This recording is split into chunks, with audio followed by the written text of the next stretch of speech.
O Senhor esteja convosco. Proclamação do Evangelho de Jesus Cristo segundo João. Naquele tempo os discípulos disseram a Jesus: Eis agora falas claramente e não usas mais figuras.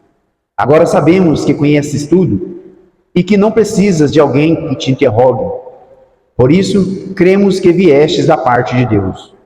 Jesus respondeu: Credes agora? Eis que vem a hora, e já chegou, em que vos dispersareis, cada um para o seu lado, e me deixareis só. Mas eu não estou só, porque o Pai está comigo. Disse-vos essas coisas, para que tenhais paz em mim. No mundo tereis tribulação, mas tende coragem, eu venci o mundo. Palavra da salvação. Ave Maria, cheia de graça, o Senhor é convosco. Bendita sois vós entre as mulheres, bendito é o fruto do vosso ventre, Jesus. Santa Maria, Mãe de Deus, rogai por nós, pecadores, agora e na hora de nossa morte. Amém. Podemos assentar um minutinho, amados irmãos e irmãs. Nós estamos na 7ª semana, do tempo da Páscoa. Ontem, 40 dias, nós celebramos a Ascensão do Senhor. Estamos nos preparando para Pentecostes. No próximo domingo, celebramos a descida e a vinda do Espírito Santo, que vem para nos fortalecer. Por isso, a liturgia de hoje, a palavra de Deus vai nos mostrando, e Jesus deixa claro para nós, as dificuldades que os cristãos vão enfrentar. Se a gente não tiver Jesus Cristo na nossa vida, se nós não estivermos caminhando com o Senhor, o finalzinho do Evangelho pode até nos assustar, Se a gente olhar friamente a palavra de Deus, no versículo 33, no mundo tereis tribulações, ponto. É uma afirmação de Jesus para nós. No mundo tereis tribulações. E nós sabemos que isso é a nossa realidade, porque o próprio Senhor nos alertou sobre isso. Mas logo ele vai dizer, mas tende coragem, eu venci o mundo. Então, o Senhor propõe para nós a mesma vitória que ele teve. Ele diz noutra passagem, que o discípulo não é melhor do que o seu Senhor. Então, toda a dificuldade e provação que o Senhor enfrentou para cumprir a vontade do Pai, nós vamos passar também. Nós vamos enfrentar também. Não é essa a nossa realidade? Nós temos dificuldades pessoais, emocionais, nós temos dificuldades financeiras, temos dificuldade na nossa família, problemas que a gente enfrenta com perdas de familiares, dificuldade com os nossos filhos. Eu tinha uma ilusão quando eu casei, Eu casei e pensei que a vida era muito fácil, logo a gente descobriu que a vida é difícil. Mas estava eu e minha esposa, a gente sempre cuidou um do outro. Aí aquela preocupação, e quando vier os filhos? Aí os filhos vieram, a gente teve muita dificuldade, passou todas as dificuldades, os filhos estão criados. Aí a gente pensou, então agora estou tranquilo, os filhos estão criados, encaminhados nas coisas de Deus, estamos tranquilos. Aí vem os netos. Aí a gente começa a preocupar com o futuro dos netos. Você já prestou atenção que a nossa realidade, a gente sempre está preocupado com lá na frente? E a gente não percebe o como nós temos vencido muitas coisas na nossa vida. Porque nós não olhamos para o hoje. Ou nós ficamos saudosistas com os tempos bons do passado, ou nós estamos preocupados com o que vai acontecer amanhã e nós não vivemos o hoje. Por isso aquela passagemzinha, o finalzinho também, vou pegar só o finalzinho para ficar fácil da gente guardar no coração e na memória. Do Evangelho de ontem, quando Jesus diz assim, bem no final, no versículo 20, a despedida do Senhor, o testamento do Senhor para os apóstolos, e ensinando-os a observar tudo que vos ordenei, eis que estarei convosco todos os dias até o fim do mundo. Então presta atenção, o Senhor nos fala a verdade, nos mostra a realidade que temos que enfrentar, mas no Evangelho de domingo ele fala que está contigo, que está comigo, que está conosco. E depois, no finalzinho do Evangelho de hoje, ele disse, coragem, se eu venci o mundo, se você estiver comigo, se nós estivermos com Jesus, nós também vamos vencer. Todos esses temores, essas aflições, essas preocupações que nós temos, que é justo, porque quem ama preocupa. Quem ama cuida e preocupa. É justo muitas vezes as preocupações. O que nós não podemos é permitir que essas preocupações nos tire a presença de Deus. E aqui eu gostaria de partilhar hoje. Como que nós podemos vencer esses obstáculos? Como que nós podemos vencer essas dificuldades? Se nós estivermos na presença do Senhor Jesus. Porque longe dele, nós não podemos nada. O próprio Senhor também disse, sem mim, nada podeis fazer. Então qual é a nossa luta, irmãos e irmãs? No meio de tantas preocupações, dificuldades e provações já alertados pelo Senhor, é permanecermos sempre na presença de Deus. A Bíblia ressalta em vários pontos as formas com que nós precisamos fazer para nos manter na presença de Deus, e eu gostaria de partilhar são 5 presenças que nós precisamos lutar para que nós possamos permanecer na presença de Deus. A primeira está em Mateus, versículo 28. Capítulo 28, versículo 20. Essa que eu acabei de partilhar. Ensinai-vos a observar tudo que vos prescrevi, eis que estou convosco todos os dias até o fim do mundo. O Senhor deixa claro para nós que Ele está conosco. Você não pode duvidar disso. Sabe por que nós não podemos duvidar em momento nenhum da presença de Deus? Por 2 motivos. Primeiro, para nós não cairmos no desespero e perdermos a esperança. E segundo, para nós não relaxarmos e cairmos em pecado, em relaxamento espiritual, achando que o Senhor não está vendo. O Senhor está vendo essas 2 realidades da nossa vida. Então nós não podemos dar brecha. Nós não podemos vacilar nem aqui nem ali. Nós temos que ser firmes no nosso propósito de fazer a vontade de Deus, porque Ele vê. Não existe pecadinho, não existe pecadão. Existe pecado e Deus os vê. Então nós não tem nada que possa cobrir.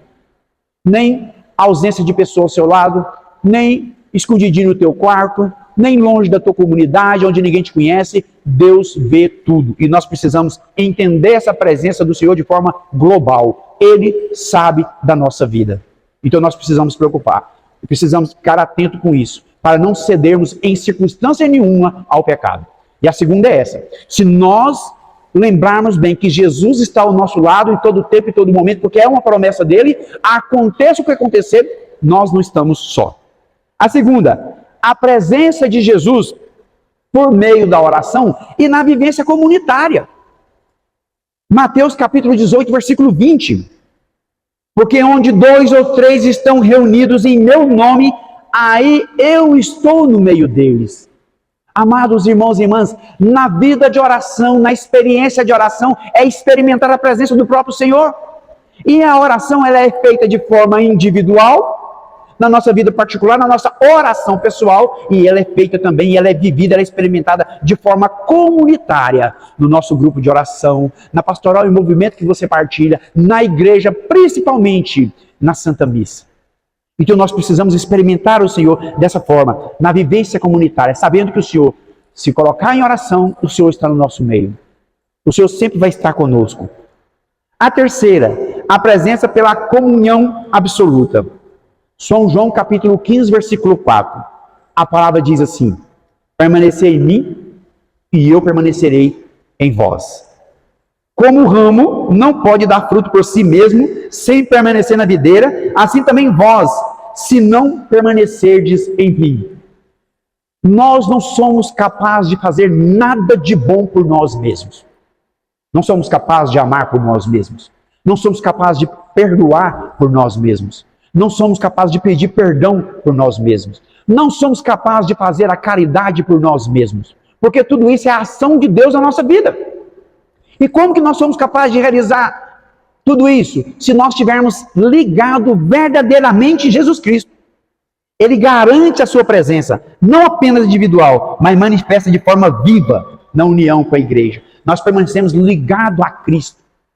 Nós permanecemos junto com Ele. Essa semana nós estávamos no nosso curso bíblico, às quintas-feiras. Se vocês desejarem participar conosco, é um estudo muito bom. E nós agora vamos entrar num segundo momento, e quem quiser pode vir participar conosco. Nós vamos entrar nos livros históricos. Se você sentir no coração, venha partilhar a palavra de Deus. É uma forma também de fazer uma leitura orante com a própria palavra. E nós estudávamos Deuteronômio, no finalzinho do Pentateuco.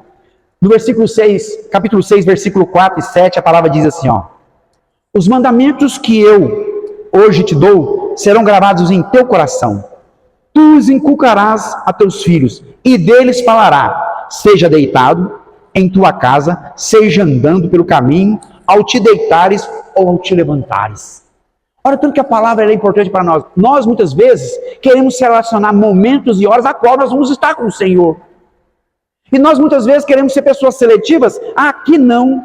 Ah, no meu trabalho não, sou profissional. Não tem profissionalismo que supera a graça de Deus. Me desculpa, mas não tem.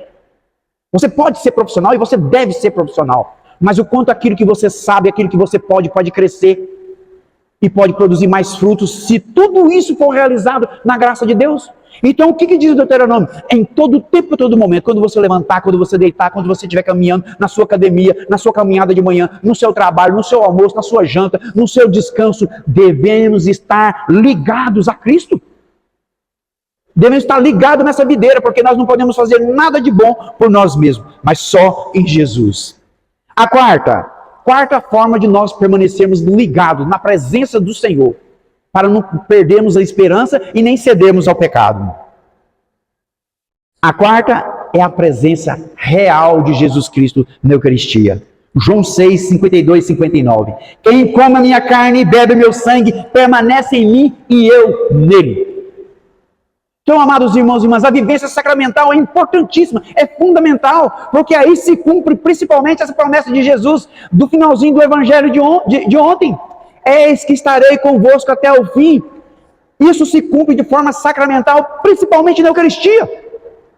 É o próprio Senhor, ansioso pela nossa presença, pela nossa companhia, para estar em nós e nós nele. Ele é o nosso alimento espiritual, ele é o nosso alimento físico, é ele que aumenta a nossa esperança, é ele que nos capacita, e é a forma mais concreta, mais palpável que nós podemos manter essa presença de Cristo na nossa vida. Lembrando que para realizarmos bem este sacramento, precisamos do sacramento da penitência. A igreja nos ensina, naquela hora que o sacerdote nos perdoa os pecados, ele age em persona Christi, na pessoa de Jesus. Então, é a presença do Senhor de forma sacramental na nossa vida que nos perdoa, que nos levanta e nos faz caminhar de novo.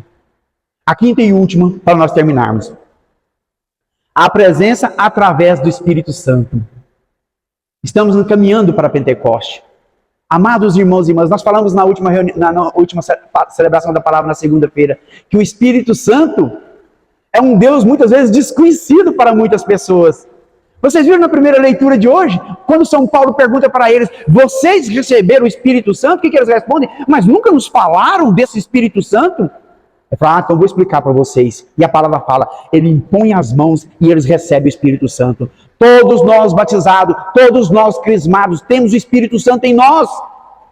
É a presença viva de Deus em nós, nos orientando, nos ensinando. Nós falávamos isso. E nós deixamos escapar essa graça da nossa vida, porque nós estamos apegados às coisas e pessoas, apegados às nossas próprias opiniões, aos nossos próprios quereres, e estamos esquecendo de fazer sempre a vontade do Senhor. João capítulo 14. Eu rogarei o Pai, e ele vos dará um outro paráclito, para que fique eternamente convosco. O Espírito Santo é para realizar essa graça na nossa vida, para fazer com que nós ficamos eternamente na presença de Deus. João 14, 18. Não vos deixarei órfãos. Amados irmãos e irmãs, nós precisamos zelar por essa presença de Deus na nossa vida. E nada é mais importante do que nós preservarmos a presença do Senhor. Não tem nem dinheiro, nem pessoa, nem ocasião, nem situação, nem emprego, nem posição, nem ideologia que pode nos separar desta presença do Senhor. Não vale a pena, irmãos. Não vale a pena. Nós precisamos zelar da presença do Senhor. E para zelar dessa presença do Senhor, nós precisamos fugir vorazmente, corajosamente do pecado. E olha que graça. Quem é que nos impulsiona a fugir do pecado? Quem é que nos capacita a fugir do pecado? O Espírito Santo. Por isso, amados irmãos e irmãs, vamos pedir ao Senhor, nos preparando essa semana para Pentecostes, que o Espírito Santo a todo momento e a toda hora nos revele o Senhor. Nos revele essa presença do Senhor, para que nós sentimos. E aí a gente partilhava também no nosso curso bíblico. Por que a gente às vezes, nós não queremos pecar. Nós temos uma noção errada. Não quero pecar porque eu tenho medo de ir para o inferno. Não é o medo que precisa nos motivar a não pecar.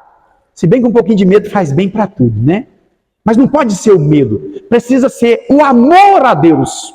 O amor a Deus. Precisa ser aquela preocupação interior de falar assim: não vou pecar, porque pecando estou ofendendo a Deus que me deu o dom da vida, a Deus que colocou o Espírito em mim, a Deus que deu seu próprio Filho para a minha salvação. Não vou pecar por amor, e para manter essa presença de Deus na minha vida. Vamos pedir ao Senhor, por intercessão de Nossa Senhora Perpétuo Socorro, que movidos pelo Espírito Santo, nós sejamos capazes de vencer o pecado, permanecer na presença de Deus e herdar essa promessa do Senhor, de que Ele está sempre conosco e que nós vamos triunfar sobre todas as dificuldades e provação, porque é o Senhor que combate por nós. Louvado seja nosso Senhor Jesus Cristo.